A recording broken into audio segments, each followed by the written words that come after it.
the Lojong practice, the 7 points of mind training. Basically, it is,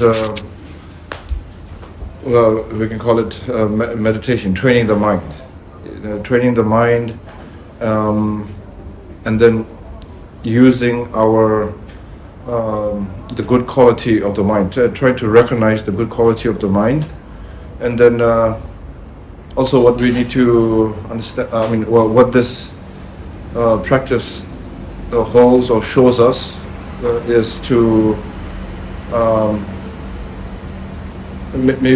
to change the perspective of one's perspective, to change the habits.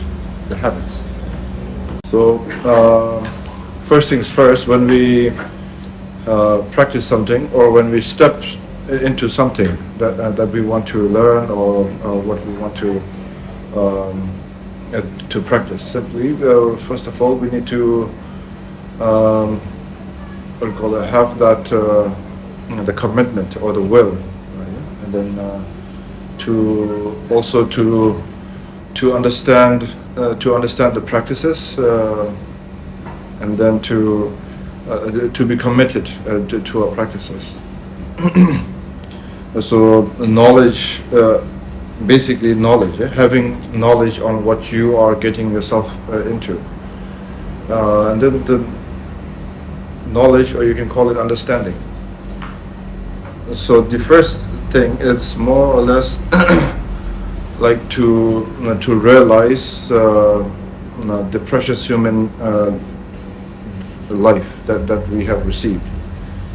The precious human life, meaning to have all the conditions that we have right now, all our organs, the senses, whatever it is, to be working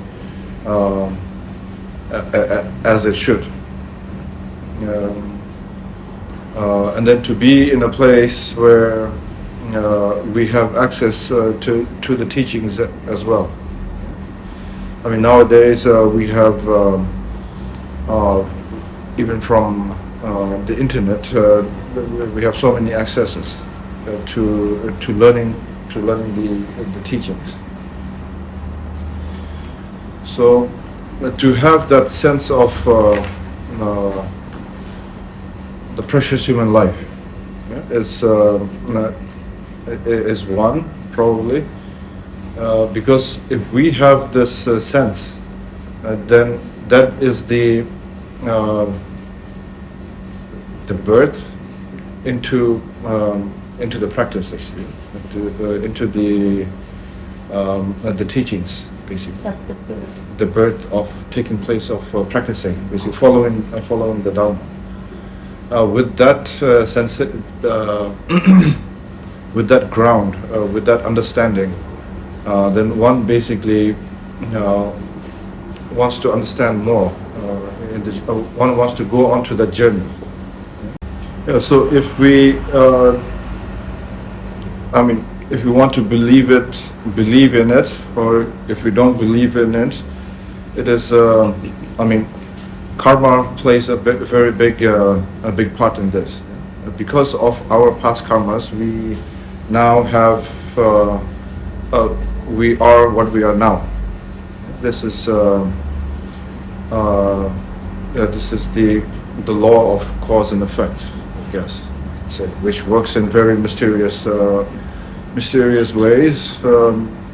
Only an enlightened being maybe will be able to explain it in a very detailed and very profound way, because he sees it.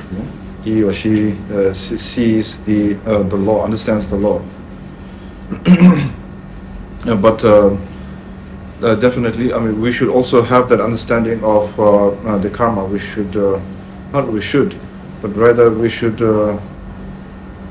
have that ground of understanding the laws of karmas as well. And then when we look closer and closer, it comes down to the mind. Mind streams, what goes on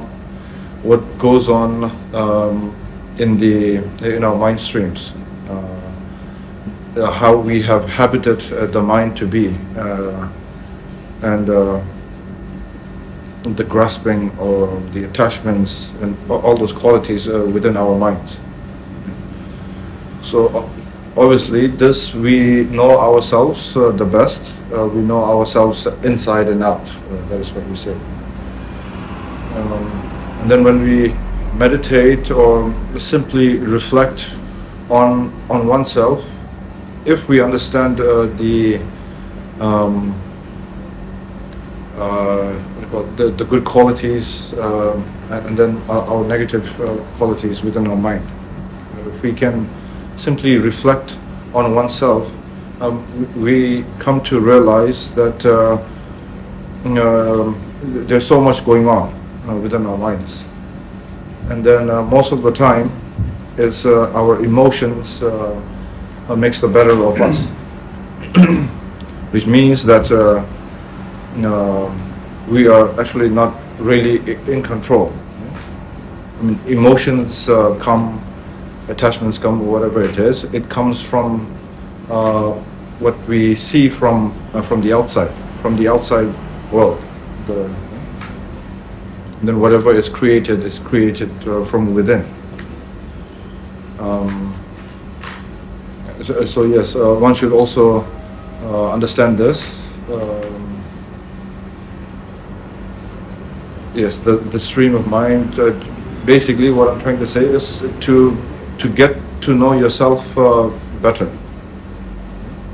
in the most subtle way. So when you come to that view, come to that understanding. Now, what goes on? If you get to know yourself better, then there is a way of changing the habits, the views, and then to be in control, and to be in control and not get not let our emotions make to be in control, say.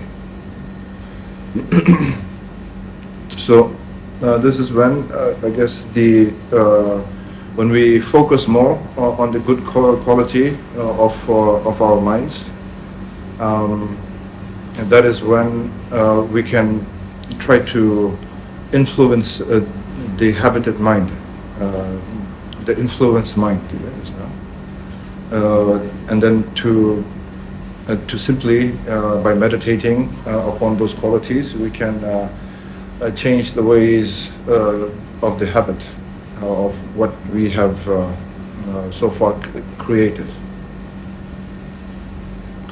So the focus point is basically it's called the bodhichitta. Bodhichitta, in plain words, I guess it is the better quality of the mind, the compassionate quality of the mind, the good, the loving, the caring side of us that we feel. I mean, we have that. It's already rooted in us. We all have that, and then we just need to look at it maybe in a different angle. Then that perspective can also be influenced onto us, and practicing in that way, then we become more wiser as well. And so we need to develop the compassionate mind, to be compassionate to others. So we need to develop that quality of mind. I mean, we can think when we zoom into ourselves, we always think to be, to feel or to live in a very comfortable way, and then we always have that instinct or that mind to not encounter any kind of sufferings, like seeking for all the goods, and then not to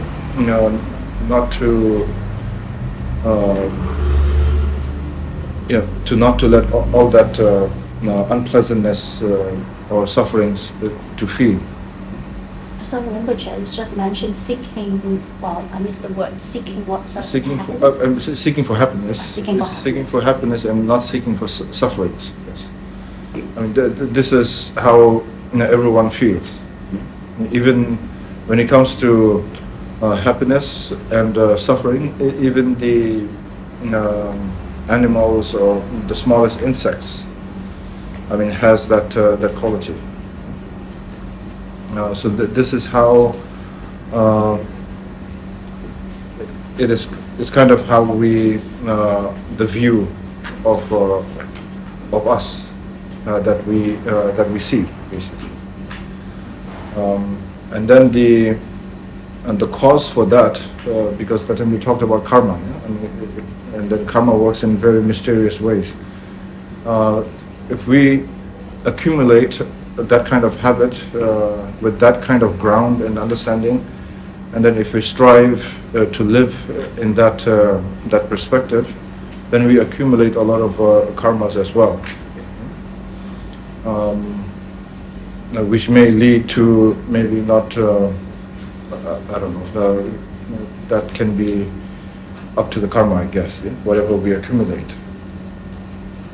But then, I guess the training of the mind just now in this book is what we need to develop: compassion towards others, loving, caring, that kind of quality to others, and then to see, not to be seeking and putting ourselves first for seeking happiness. It may sound a little bit strange when we talk, but actually seeking, not seeking, but aspiring others to have all the good qualities and all the happiness in the world. And then if we can literally also help someone, I mean, we can think, I mean, we see so many stories like this too. Stories like great people who had great success in this lifetime, who has all the riches and has everything he or she wants in this world. So that, but the ground principle of that person, whoever it may be, if it is the self is the first priority, and then the others are, I mean, it's not really cared for. And then with all that success and all that whatever he or she has, if it is concentrated on the self, then the reward after, I mean, it may be pleasurable for 1 year, 2 years, even for a lifetime. The sooner he or she realizes, that is the time when it hits that person, saying that, oh, all this time I have been focusing on myself, and then the reward of what that I have achieved is basically is nothing. It's like you're back to square one. Whereas he or she, that person, cares more about others and then benefits the society or whatever it may be. I mean, that just the feeling, the quality is absolutely different. And then the reward of that kind of the ground of that doings is way more rewarding as well. I mean, we have seen people like this in our lifetimes as well. So the perfect example for this, I mean, it can be the Buddha himself as well. Buddha, I mean, when he was the prince, he was living in a palace. He had everything that he ever needed. But then one day when he went out, he saw the aging, he saw the sick people, and then eventually he saw death, people dying. And that was the first time he encountered all those that ways of life. Yes.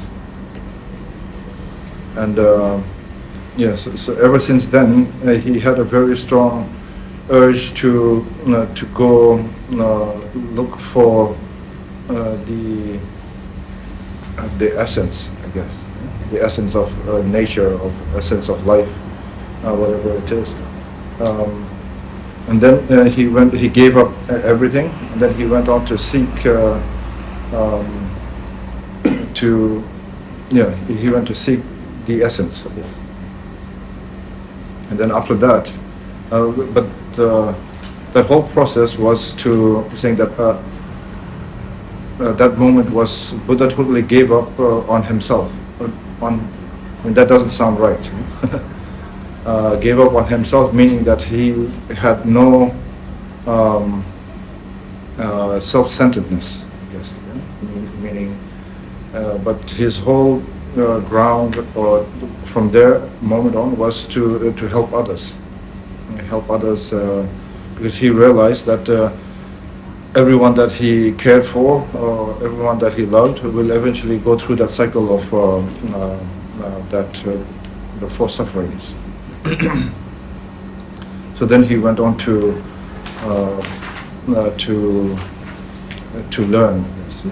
learn, to just come to realization, to seek for the answer, I guess. And then which he did. And then, yes. So I guess that's the perfect example for not seeing the self as the first priority, but then showing compassion, loving kindness to others. And then,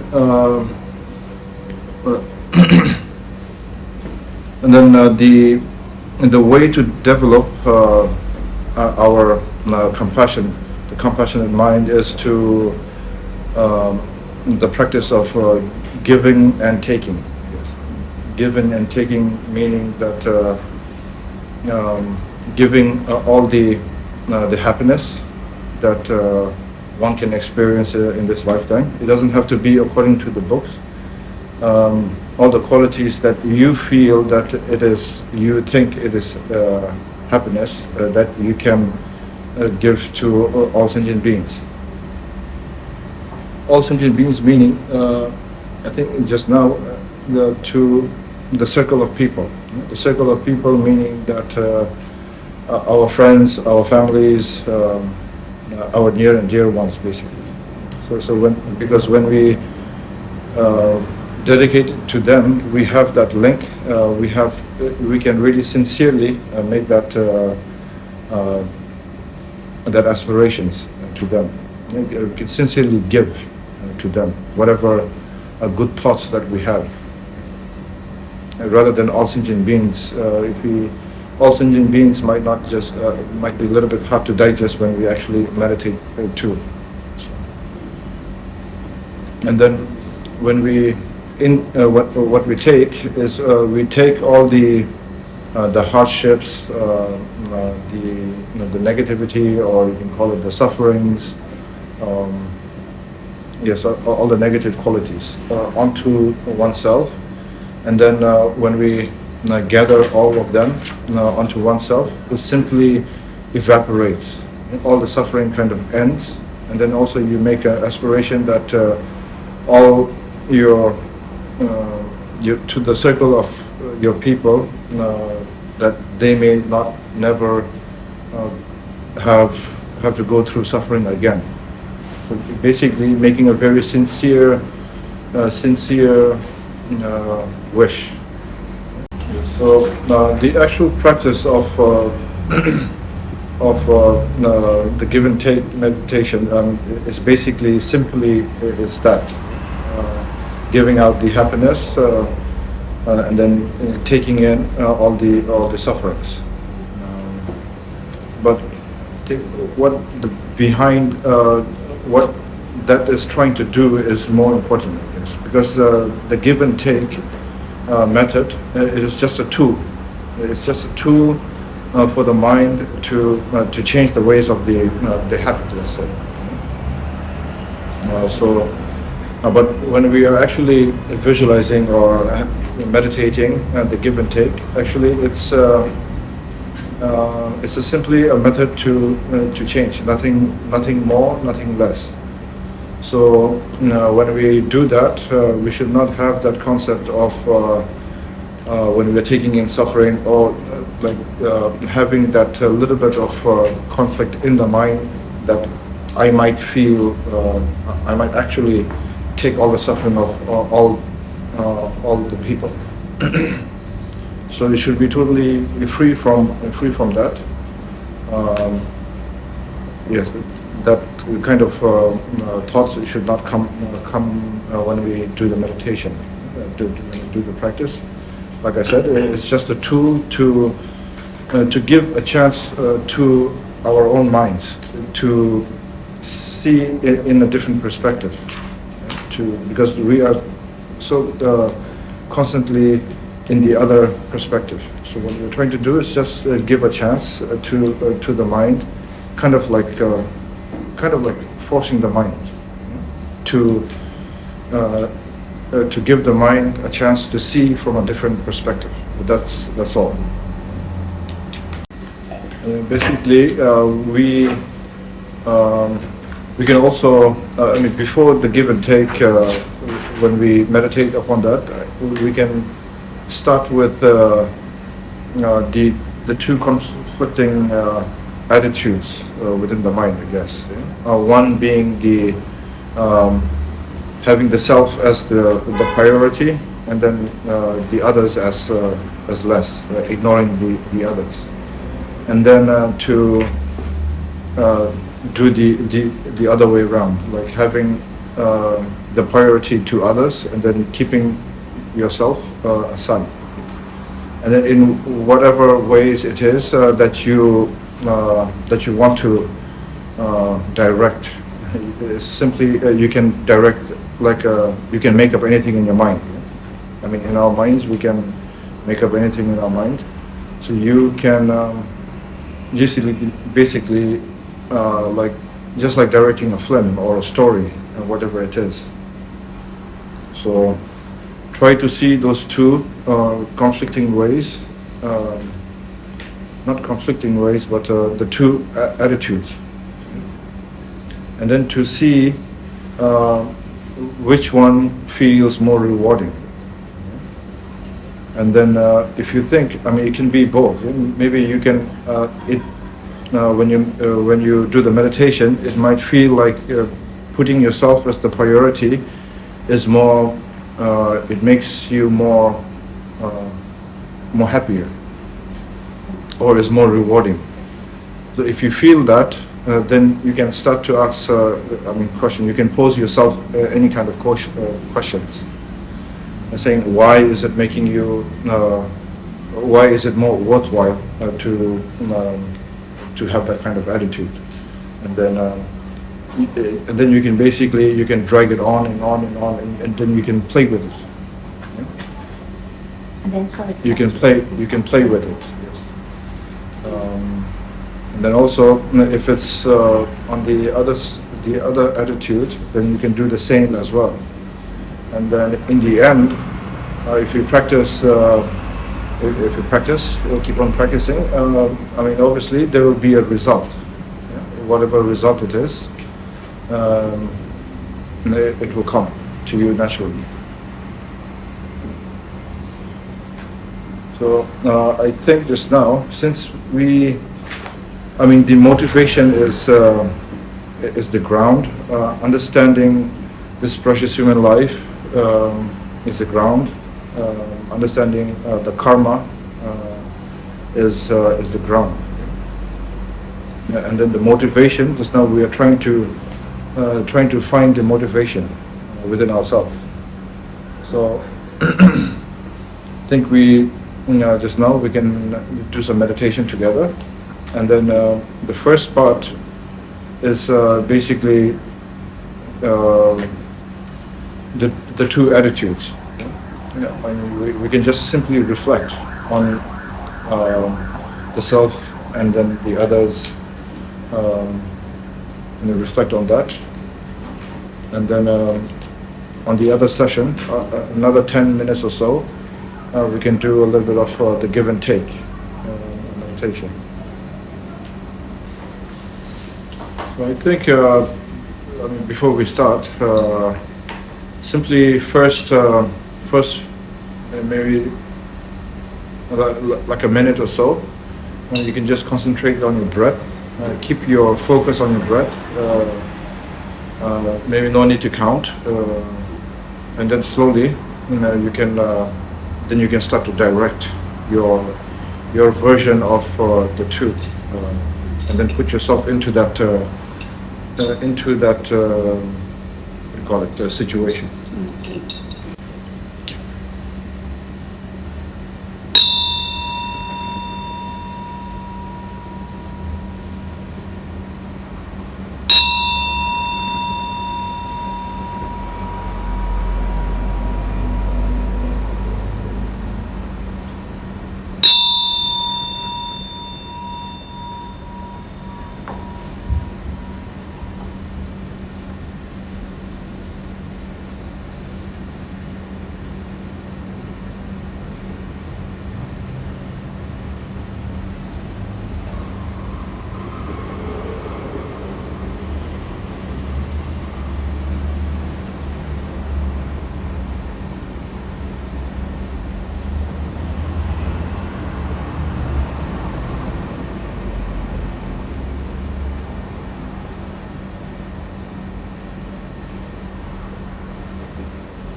Yes, so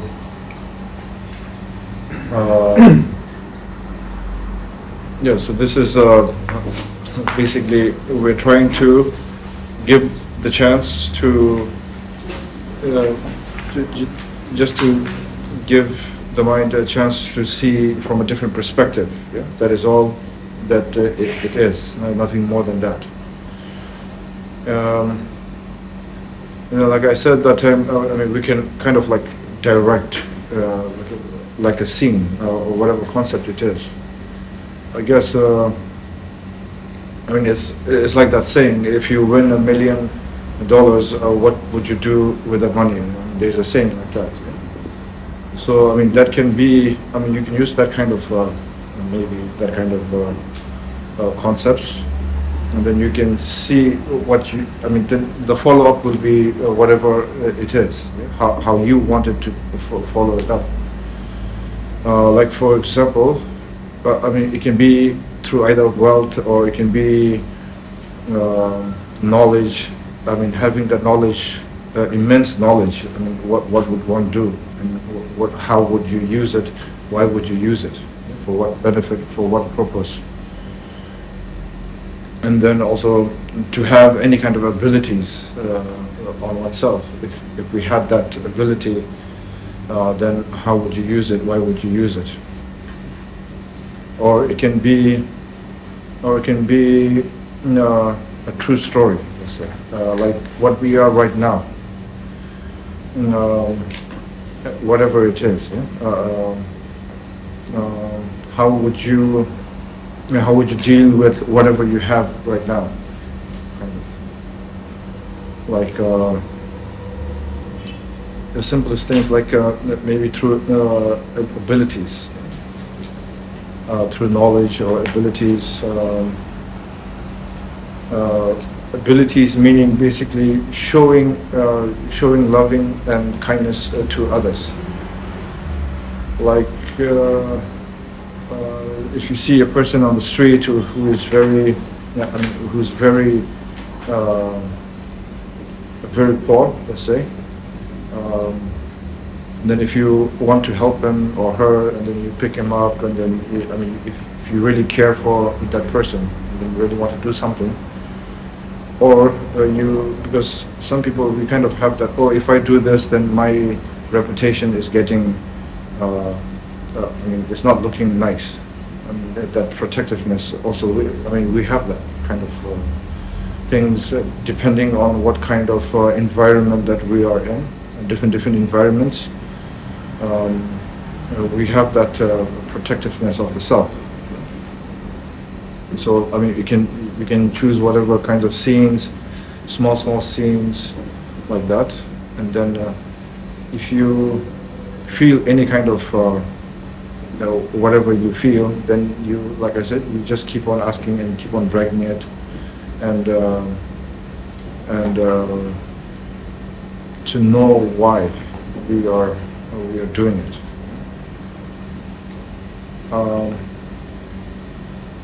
I think at the end, the essence of this is to simply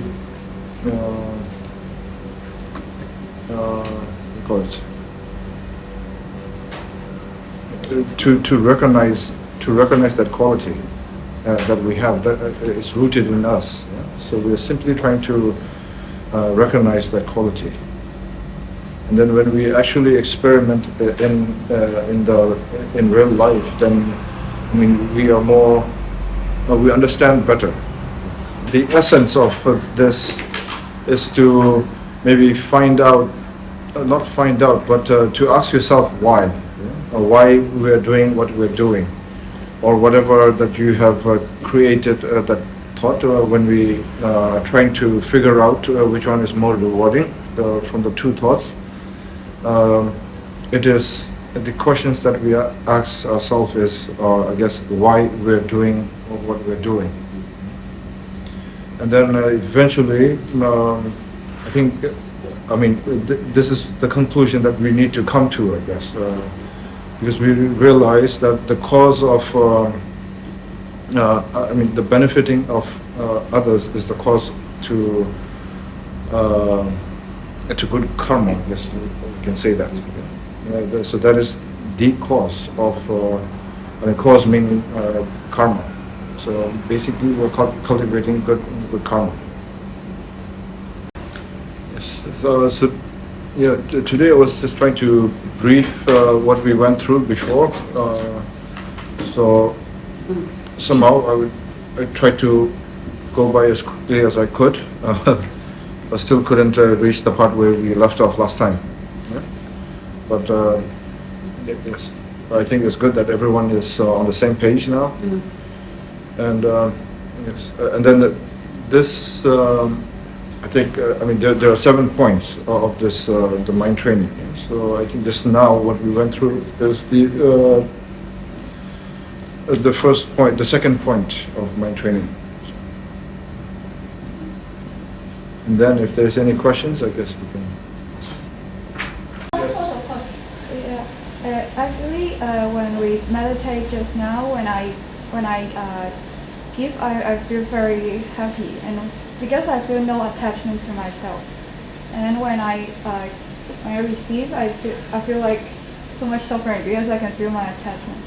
And then I may ask, in daily life, ultimately, should we treat everyone the same, just like a friend, without attachment, without expectation, but just with good intentions? Like everyone, meaning our parents, our spouses, and even strangers. So should we treat them all the same, actually?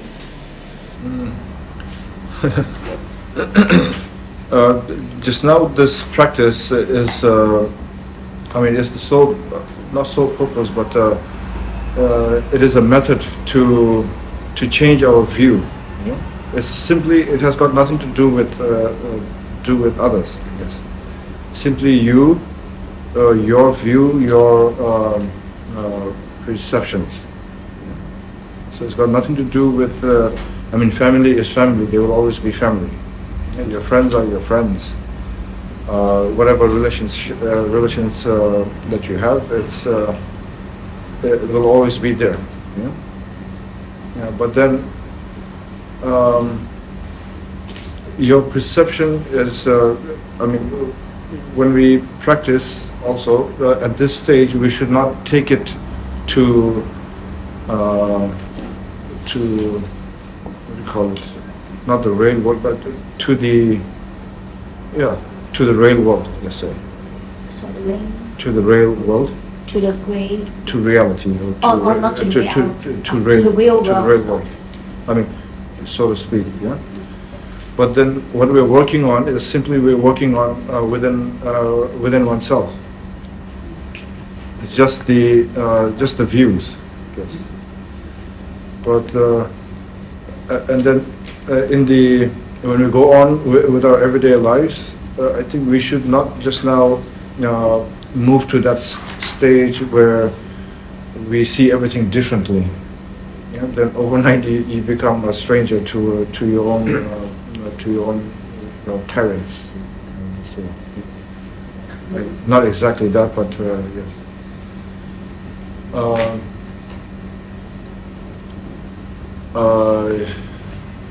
I think just now there's no need to. That thing will come naturally. I think one day. That will come through your the wisdoms that you gain from meditation. Yeah? So there shouldn't be any kind of force to the views on your everyday life. One should keep practicing. One should keep meditating. And then whatever it is that we gain from the meditation, then it will just naturally come. Yeah? Whatever view it is. And there is a saying, since beginner's time, in the Buddhist thing, we say the beginner's time. So that basically means that every sentient beings were once our mothers and parents. So yes.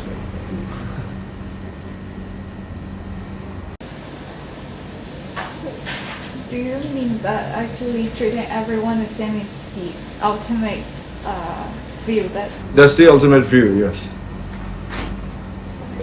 I mean, yes, that is the realization, yes, the ultimate realization. If you see everyone as your parents, and then naturally, what it means is that your compassion has grown so much to all sentient beings.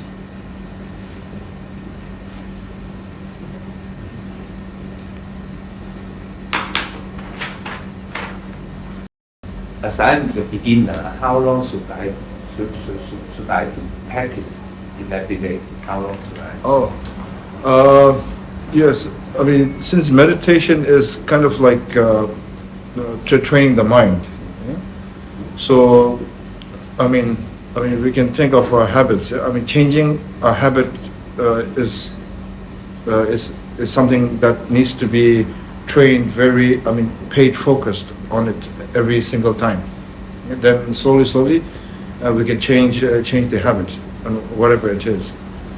But within the mind is, when we're talking about the mind, then practice, I guess, every day should be required at least. Yeah? But then, since we are beginning, when we do meditations, we can always start with the time duration should not be too long. It's maybe 5 minutes every day. And then slowly, when you feel more comfortable with the meditation posture, and then getting familiarized with the idea, yes, then you can slowly move up to 10 minutes, 15 minutes, and so on. But when we do meditations, it is said that we should not force ourselves to meditate. It should be very natural. And then very easy, please. So if you try to force yourself, set a time, and then do the meditation, then it can not be very successful, because too much pressure on the mind. Then it's not. It's doing the opposite. And then. When we do for meditation for 5 minutes in a day, maybe you can do it for 3 times or 2 times or just 1 time, doesn't really matter.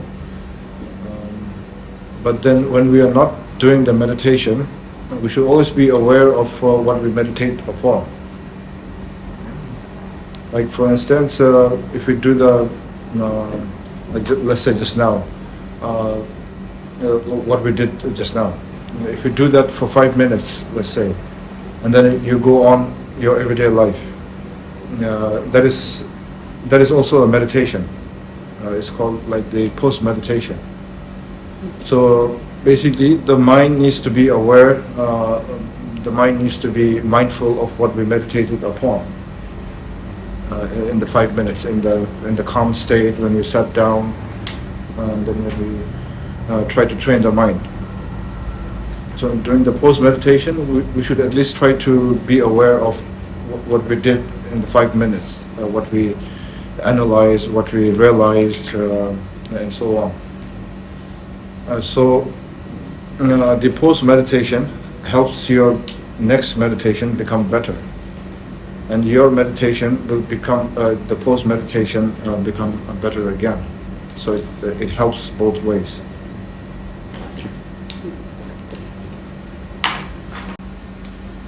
Okay, so on that note, I guess we can end. Yeah.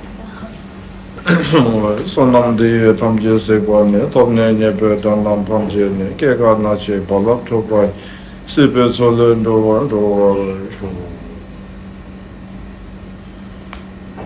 Okay, thank you. Thank you. Good evening.